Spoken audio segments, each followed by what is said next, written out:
You're watching the station covering all of the DMV. This is DC News Now. Happening now at 6, covering the entire DMV. Wind is walloping our area. Down trees, power lines on roads. At least one home severely damaged. The gusts sending first responders all over. We are live from the Washington Monument. That's closed because of that wind. That's right, Ben. I tell you what, I have some wind reports. Just sent them to social, but I'm going to show them to you live here in just a few minutes. And we'll talk about some snow that's plaguing Garrett County. All right, Scott, thank you. 4 people killed overnight in Virginia. What we know about those deadly car wrecks, all under investigation. And the winner is the Academy Awards tonight. A D.C. native nominated for Best Actor on Hollywood's biggest night. Good evening, everybody. Thank you for joining us for D.C. News Now at 6 this Sunday evening. I'm Ben Dennis. Let's get right to it. Happening now, a tree has taken down part of the side of this house in Montgomery County. We were there as crews responded on Maple Avenue and Thornapple Street in Chevy Chase. They were chopping up those large limbs. We're working to learn more. And staying in Moco, this tree fell across MacArthur Boulevard in Potomac. The road closed between Picasso Lane and Belfast Road. Drivers are asked to find a different route. And in Prince George's County, Bladensburg say that 54th Street and Tilden Avenue are closed at this hour after a tree fell on power lines. This has caused some power outages there. Pepco is working to restore power at this hour. Police in Gaithersburg dealing with downed power lines as well. You can see some of the eastbound lanes closed near the intersection of Shady Grove Road and Comprint Court. No update at this hour when all lanes will once again be open. There is plenty going on in the DMV with those wind gusts. Scott, you've got some reports of how fast they've been moving out there. Yeah, let's also tack on some other reports here that come in through the National Weather Service live chat. Trees down, wires down in places like Hillsborough and Loudoun County, Herndon, Chantilly, Sharpsburg in Washington County, Maryland, even in the Adams-Morgan area in D.C., as well as Kettering in PG County. So we do have quite a bit of wind out there, and it's still howling 40 to 50 mile an hour plus. So the wind advisories, which were going to be going through the area tomorrow, well, that's been extended. It was started at I think it was 1 or noon yesterday. It was going to expire, but the Weather Service has extended it now through 5 p.m. on Monday. So we'll have these winds overnight tonight going into the start of your week. It will eventually wind down, settle down a little bit, but it'll take till about the middle of the week before we actually see that. Here are some numbers here coming through our Weather Service chat line here. Sabillsville, Maryland, 55 mile an hour peak wind. Sterling, Virginia, 54. Then Reagan National, D.C. And Hagerstown into the middle and upper 40s across the area. You can see our live camera here up in Hagerstown. You can see the American flag here flapping in the wind quite briskly, and the camera shaking quite a bit here on the dual highway. That has been the scene here because we have wind gusts right now at 38 miles an hour. In Hagerstown, Frederick at 46 miles an hour, and the district coming in at 31 miles an hour. But when you factor in the cool temperatures out there, it actually feels like it's the mid-30s in the district and the middle 20s out to where in Garrett and Allegheny County, Mineral County, where you're seeing blizzard-like conditions with snow at higher elevations. We'll show you that and have more details about that snow coming up in just a bit. Hold on to your hats. Stay safe out there, folks. The strong winds are being felt in other ways around the DMV, including the National Mall. Our Dave Laval joins us from the Washington Monument. It has remained closed for most of the day because of that wind. Dave, you can see it right now with your jacket there. It's still blustery out there. Tell us more. Well, Ben can tell you it is incredibly breezy out here. As for what's going on at the base of the monument behind me, it's a whole lot worse. Listen for yourself.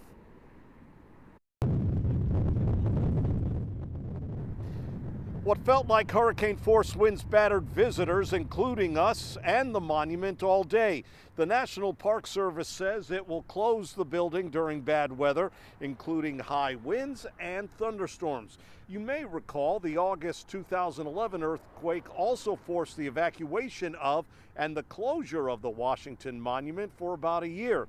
Today's weather caught visitors by surprise since they could not go into the building, including a man from Iraq. I'm really disappointed. This is my first time here in the DC, and I had a project in Virginia, so I drove all the way to here just to see what's going on inside, and because it's windy, so it's closed.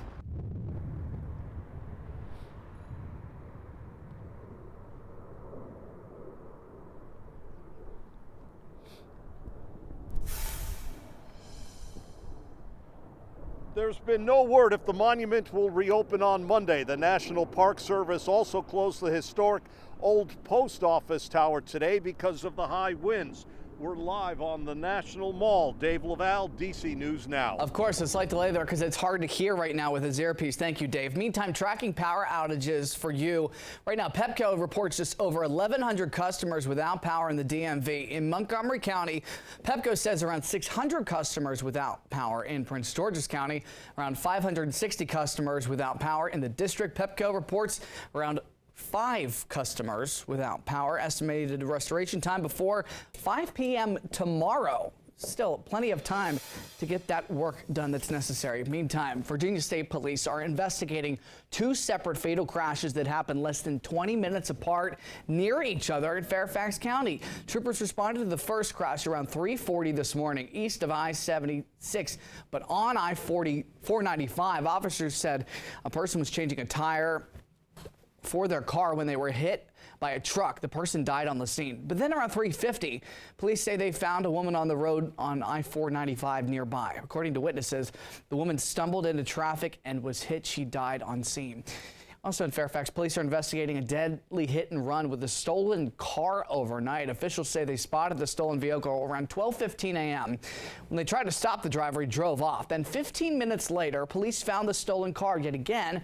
The driver drove away before crashing into a dumpster, running away.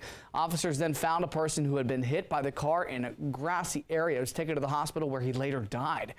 Anybody with information on this suspect is asked to call police.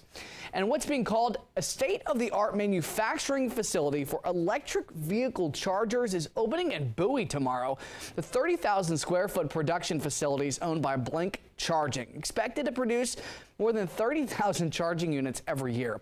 Blink Charging also plans to increase environmentally friendly job opportunities in the county by creating approximately 64 positions within the first year. In Montgomery County, policing from the skies. It's been a little more than 3 months since police launched their first drone first responder program. Maryland Governor Wes Moore also got the chance to tour the operations center in Rockville this week. Police now have 2 drones operating in Wheaton and Silver Spring. Our Daniel Hamburg shows us how they're helping solve crimes. Montgomery County Police touted the success of this program.